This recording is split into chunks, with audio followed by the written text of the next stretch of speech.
This is BNN, the most trusted name in nonsense.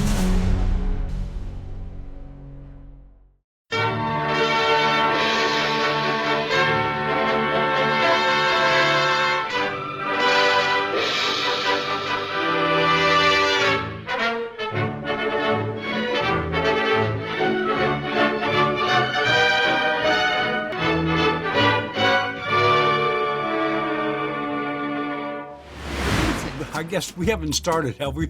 Call this meeting to order. I think we have started. I guess this is the DullardsClub. In case you've just tuned in and you're overhearing this conversation that we're having, but we do this kind of once a week, and we're glad to have you along with us for the ride. Okay. So I was thinking when we were again getting ready to go live, such as it is, that I didn't have anything to talk about.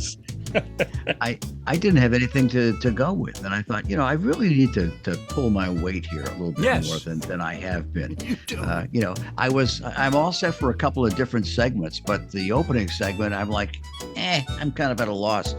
So fortunately, I was able to utilize some of the power of AI. Oh, good. And I asked a question. I said, what are some things that I could gripe about? Oh, geez, you didn't. That's interesting, because I actually have an AI topic. AI has momentum where you can't stop it now. It's going to happen in virtually every aspect of life. And the problem is that countries, governments, etc., they're not moving fast enough to deal with it, especially the United States. Yeah. Countries have to do it.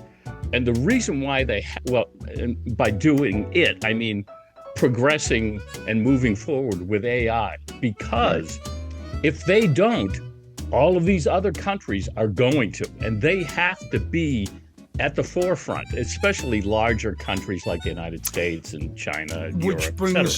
Go ahead. But let me make the point, though. Yeah.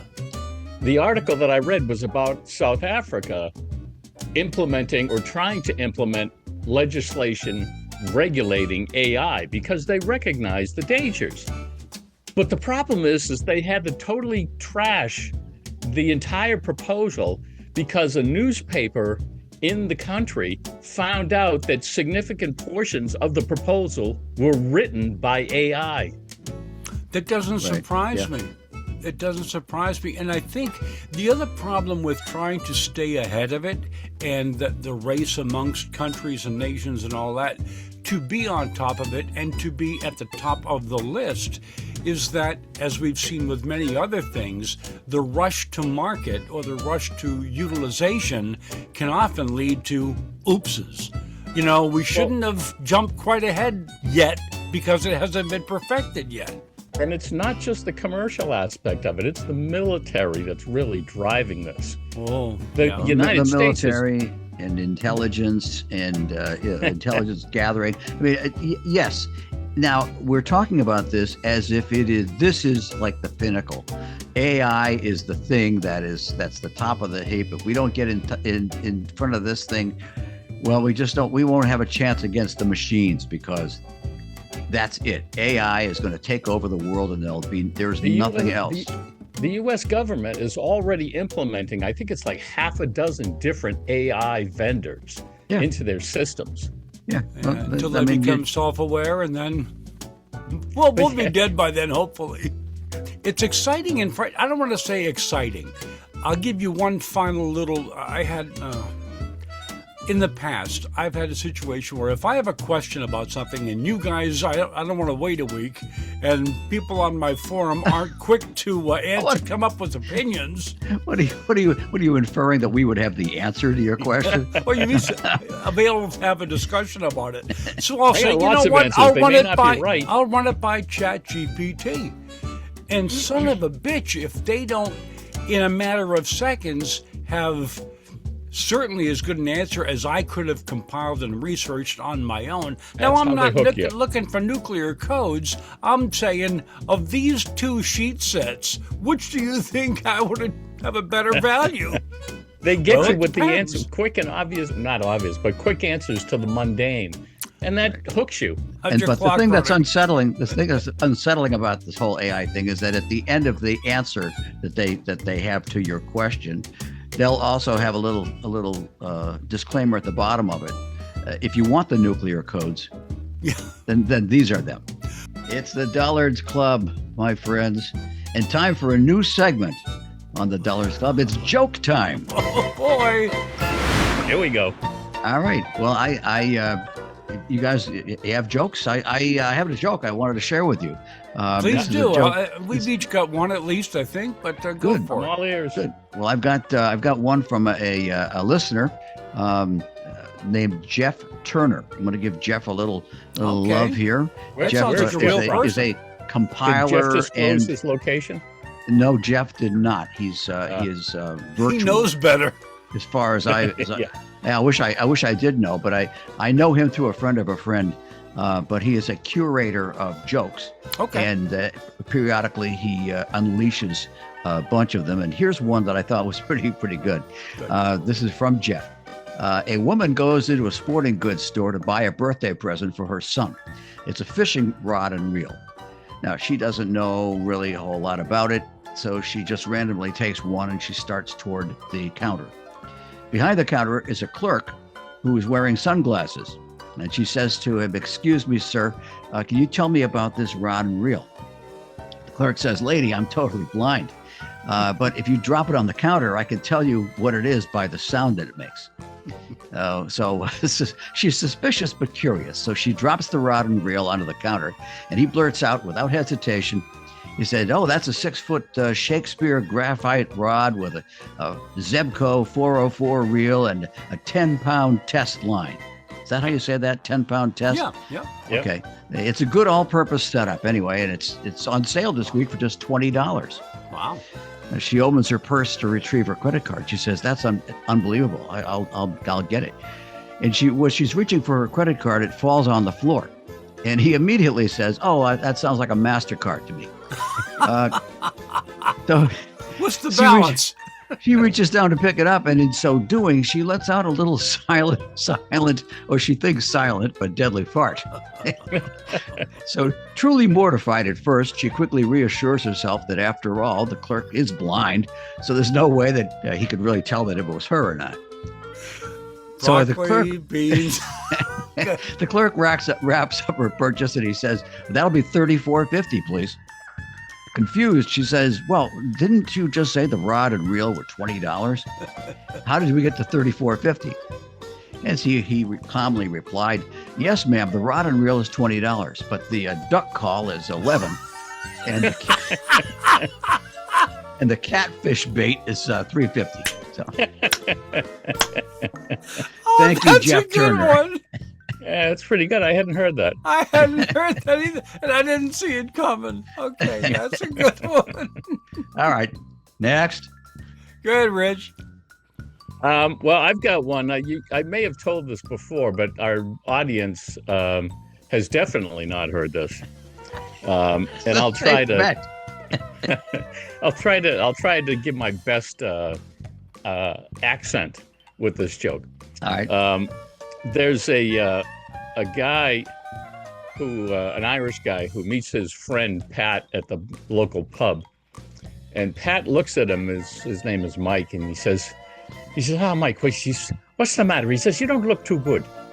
And Mike says, "Well," he says, "I'm not feeling too good." He says, "Well, what's the matter?" He says, "Well, I've got to go to confession, and I'm not looking forward to it." So Pat says, "Well," he says, That's tough. That's tough. He says, "I'll tell you what, I'll meet you at the pub later on. You let me know how it goes." So Mike heads off to church, and he goes to confession, and he's in the booth. And he says, "Bless me, Father, for I have sinned. It's been 6 months since my last confession." And the priest says, "Well, go on." And Mike says, "Well, Father," he says, "I'm not sure how to say this, but I've been having an affair, you see." And the priest says, "Oh, and who might you be having this affair with?" And Mike says, "Well, Father," he says, "I'd really rather not say." So the priest says, "Well, Was it with Mrs. O'Reilly? He says, no, Father, it wasn't. And the priest says, well, was it with Mrs. McGillicuddy? He says, no, Father. He says, I'd really rather not say. And the priest says, well, in that case, I want you to go out and say 5 Our Fathers and 10 Hail Marys. So Mike goes out and he does his penance, and he meets Pat at the pub later on. And Pat says to Mike, he says, how was it, Mike? Was the Father tough on you? He says, no, it wasn't bad at all. He says, I got 5 Our Fathers and 10 Hail Marys, and I got 2 good leads.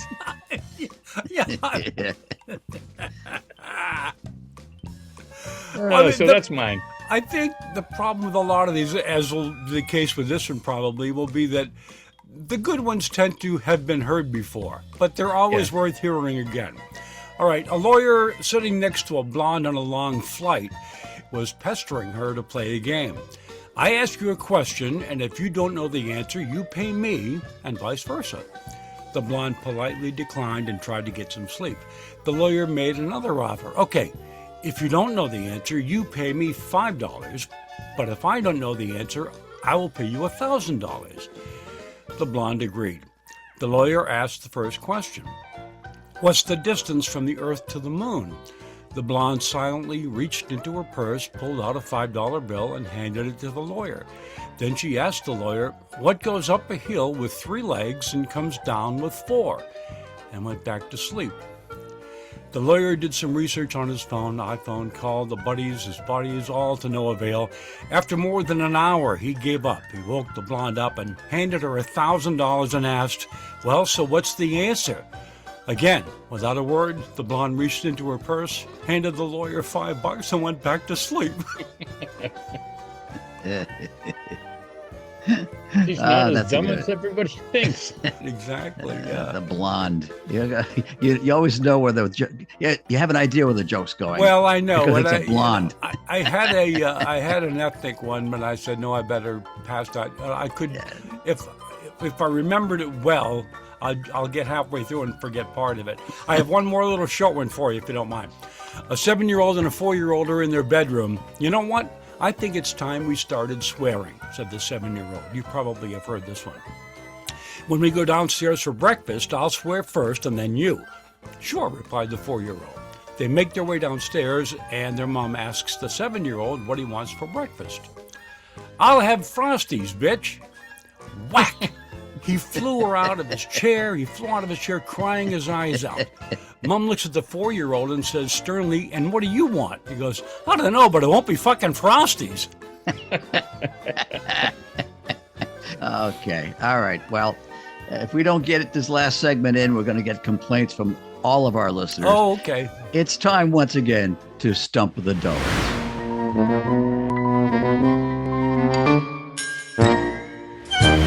Okay, who's got a good stumper today? I got a good one. You remember the TV show Lassie? Yes. Lassie, yes. The mother was June Lockhart. The father was, I forget what the father's name was, but Timmy was John Provost. Okay. That was actually the second iteration of Lassie. There were different stars prior to that. And my question is, who played Timmy's mother before June Lockhart? Oh, boy. I can't help you there. Was that someone like Jane Wyatt or someone like that? It was somebody. It was someone like that. Not like her, but she was a star, She was female, right? Yeah. Okay. Wow. How far? Right, immediately before the Lassie we know and love? Right. Well, that was when it was Jeff's collie. And it kind of morphed into Lassie, and then Timmy showed up one day. It was Jeff Miller was the kid originally, but then it became Timmy Martin. Right. Yeah, I remember Timmy's dad and mom. I couldn't tell you who the dad was, but I could see him. You know this person. She's very famous. She ended up doing comedy later on in life. Not like a Phyllis Diller. Lucille Ball or something. I'll give you a hint that'll probably give it away. Okay. She has been in a number of, well, I don't know about a number, but at least one Mel Brooks movie. Madeline Kahn, maybe? Or Cloris Leachman? Cloris Leachman. Ding, ding, ding, ding, ding, ding, ding, ding. Yeah, no kidding. She was the original mother? Yep. She was Jeff's mother? Frau Blucher. Wow, I did not know that. I didn't know it either. I was really surprised. Do you have a stumper this week, Pat? I have a stumper for all of our Three Stooges fans, aficionados. Excellent. The Three Stooges is something we can all relate to, I think. And this is a relatively easy stumper. I think everybody should be able to get this one. But who were the original two Stooges? Oh, Shemp and Moe, I believe. Shemp. Yeah, that sounds right. I'm not sure, though. Yeah. Shemp and Moe. And now here is the bonus question in chronological order. Oh, boy. Who was in the Three Stooges in chronological order? Well, Moe and Shemp. First Moe and Shemp, right? And then Curly. And then who was with? And then Shemp again. Who was with Moe and Shemp? There was a third person. Ted Healy. Right. But they were right. Exactly. And then Shemp they were Stooges. Or rather, Curly replaced Shemp when he got sick, right? Well, I'm trying to think when Larry Fine came along. It was what iteration was that? I thought it was the other way around. I thought Shemp replaced Curly when Curly got sick. No, Shemp started. Originally, Curly came, and then he got sick, Moe and Shemp came back. Yeah. Right. So it was Moe and Shemp and Ted Healy. Yeah. Were the original Stooges, and Ted Healy was the bad guy. Both Moe and Shemp were, well, they were Stooges. They played Stooges. Right. So then you had Moe and Shemp, and the next iteration was to add Larry. Yeah. So Moe, Shemp, and Larry. I got one final TV stumper. Okay. Yeah. All right. And this one might be tough, but Beverly Hillbillies. Yeah. Okay. In addition to the main cast, there were other ancillary characters that came on every once in a while. One character was on the show 19 times. Was it a he or a she? It was a she. And at some point in the future was murdered. She was a regular? I don't know if I would term her a regular, but she was on the show 19 times. Was she from back in the old country or something? No. And it wasn't. It's not obviously Mrs. Drysdale. No, the secretary. Oh, Jane Hathaway. No. Yeah, Jane Hathaway. Nope. She was a regular. Right. I can't think of it unless it was one of Dash Riprock's many loves. No. I'll give you a clue. Okay. She was a bank employee. Oh. Did we ever know her name? Or was she just at the desk in the reception? Her character name was, I believe, Janet Traeger or Trago. Doesn't help. Played by and subsequently killed Sharon Marilyn. Tate. Oh, Sharon really? Tate? Sharon Tate. Yep. No kidding. Now that's a good trivia question. Yeah. Right. Wow. And a great stumper. A great stumper. That's a very good stumper and a fine one to end the show on. What, are you saying you want to end the show now? I'm not saying we want to. I'm saying they're starting to put fires and torches. Yeah, by Out my popular window. demand. They're demanding we stop. So I suppose we should. There's the Dullards Club for this week. Another successful run, as we like to think of it. Only we think of it that way. I was going to say. More like the runs. Yeah. And so I hope you enjoyed it. Hope you and if you have any of these other things that you'd like to maybe help us with in terms of stumpers or jokes or anything else, you can get to us at boring@thedullardsclub.com. And of course, any of the outlets that you might be listening or watching this podcast on, you can give us a thumbs up, a thumbs down, and communicate with us any way that it seems logical that you can do it. So anyway, that's it. We will see you next time, and thanks a lot for sticking around. All right, man. Ever Bye since. all.